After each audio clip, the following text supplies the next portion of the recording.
एक ऐसा शहर जो सदियों से मिथक और इतिहास के बीच कहीं खोया हुआ है। एक सोने की नगरी जिसके बारे में कहते हैं कि उसे खुद भगवान कृष्ण ने बसाया था और फिर समुद्र ने उसे अपनी लहरों में समेट लिया। आज हम द्वारका की उसी कहानी को समझने की कोशिश करेंगे। ये एक ऐसा सफर है जो हजारों साल पुराने ग्रंथों से शुरू होकर अरब सागर की गहराइयों तक जाता है। चलिए समय में थोड़ा पीछे चलते हैं। साल है 1983। गुजरात के तट पर भारतीय पुरातत्वविदों की एक टीम एक मिशन पर है। मिशन है पानी के नीचे छिपे एक रहस्य को उजागर करना। उन्हें शायद अंदाजा भी नहीं था कि उनकी ये खोज भारत के इतिहास को देखने का नजरिया हमेशा के लिए बदलने वाली है। देखिए, वो एक किंवदंती की तलाश में थे, एक ऐसी कहानी जिसे ज्यादातर लोग सिर्फ कल्पना ही मानते थे। लेकिन सवाल ये है कि क्या उन्हें सिर्फ कहानी मिली या मिला एक पूरा का पूरा डूबा हुआ महानगर? आज हमारी चर्चा इसी सवाल के इर्द गिर्द घूमेगी।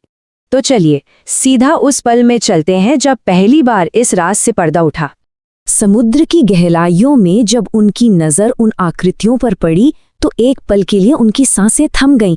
वो कोई कुदरती चट्टानें नहीं थीं, वो थी विशाल, करीने से तराशी गईं इंसानों की बनाई दीवारें। उनकी आंखों के सामने एक पूरा शहर दफन था जो सदियों से खामोशी की चादर ओढ़े हुए था। लेकिन सवाल यह है कि ये शहर यहाँ पहुंचा कैसे? इस आधुनिक खोज से हजारों साल पीछे चलना होगा, उस समय में जब इस शहर का निर्माण हुआ था। ग्रंथों में लिखा है कि जब कृष्ण ने मथुरा छोड़ी तो उन्होंने एक नई नगरी बसाने के लिए समुद्र देव वरुण से जमीन मांगी। वरुण देव ने उन्हें समुद्र के बीच से 12 योजन जमीन दी। मतलब आज के हिसाब से देखें तो लगभग 1500 वर्ग किलोमीटर का इलाका। और इस जमीन पर देवताओं के आर्किटेक्ट भगवान विश्वकर्मा ने एक शानदार शहर बनाया। इसके बड़े बड़े दरवाजों के कारण इसका नाम पड़ा द्वारका, यानी द्वारों का शहर। और ये कोई मामूली शहर नहीं था। महाभारत और पुराणों में इसके वैभव का जो वर्णन है वो हैरान करने वाला है। 9 लाख से ज्यादा महल, सोने की दीवारें, चांदी के फर्श जो हीरे जवाहरात से जड़े थे। मतलब एक ऐसा महानगर जो पूरी तरह प्लान करके बनाया गया था, जिसमें अपना एक बड़ा बंदरगाह था, बेहतरीन सिंचाई का सिस्टम था और जो हर तरह से आत्मनिर्भर था। सही मायनों में धरती पर स्वर्ग। लेकिन कहते हैं ना, जहां रोशनी होती है वहां परछाई भी होती है। द्वारका की इस सुनहरी कहानी पर 2 श्रापों का साया पड़ने वाला था। 2 श्राप थे जिन्होंने द्वारका और यदुवंश के भाग्य पर जैसे मोहर लगा दी। पहला, महाभारत युद्ध के बाद जब गांधारी ने अपने 100 पुत्रों की मृत्यु पर क्रोध में आकर कृष्ण को श्राप दिया कि उनका यदुवंश भी ऐसे ही आपस में लड़कर खत्म हो जाएगा। और दूसरा, जब कृष्ण के पुत्र सांब ने कुछ ऋषियों का अपमान किया और उन्होंने श्राप दिया कि सांब एक ऐसे लोहे के मूसल को जन्म देगा जो पूरे वंश का नाश कर देगा। और हुआ भी वही। इन श्रापों का असर दिखने लगा। यदुवंशियों में अहंकार और अधर्म घर कर गया। एक दिन एक उत्सव में नशे की हालत में वो आपस में ही लड़ पड़े और एक दूसरे की जान ले ली। अपने पूरे वंश को अपनी आंखों के सामने खत्म होते देख कृष्ण एक जंगल में चले गए। वहीं पर एक शिकारी ने उन्हें हिरण समझकर तीर चला दिया और वो तीर उसी श्रापित मूसल के बचे हुए धातु से बना था। और जैसे ही कृष्ण ने इस लोक से विदा ली, उनकी बसाई हुई वो सोने की नगरी द्वारका समुद्र में समा गई। एक फलता फूलता शहर अब सिर्फ शास्त्रों और लोगों की यादों में जिंदा रह गया, एक किंवदंती बनकर। सदियों तक ये सिर्फ एक किंवदंती ही रही, एक कहानी। लेकिन क्या हो अगर कहानी सच निकल आए? यहीं से शुरू होती है आधुनिक दौर की सबसे बड़ी पुरातात्विक खोजों में से एक। इसकी तलाश की सुगबुगाहट 1930 के दशक में शुरू हुई, जब कुछ मछुआरों और पायलटों ने पानी के नीचे अजीब ढांचे देखने की बात कही। फिर 1963 में पहली खुदाई हुई और 70 के दशक में एक तांबे की प्लेट मिली जिसमें कृष्ण के निवास का जिक्र था। लेकिन असली कामयाबी मिली 1983 से 1992 के बीच, जब डॉक्टर SR राव ने एक के बाद एक कई पानी के नीचे अभियान चलाए। इस पूरी खोज के पीछे एक शख्स का मजबूत यकीन था, डॉक्टर SR राव।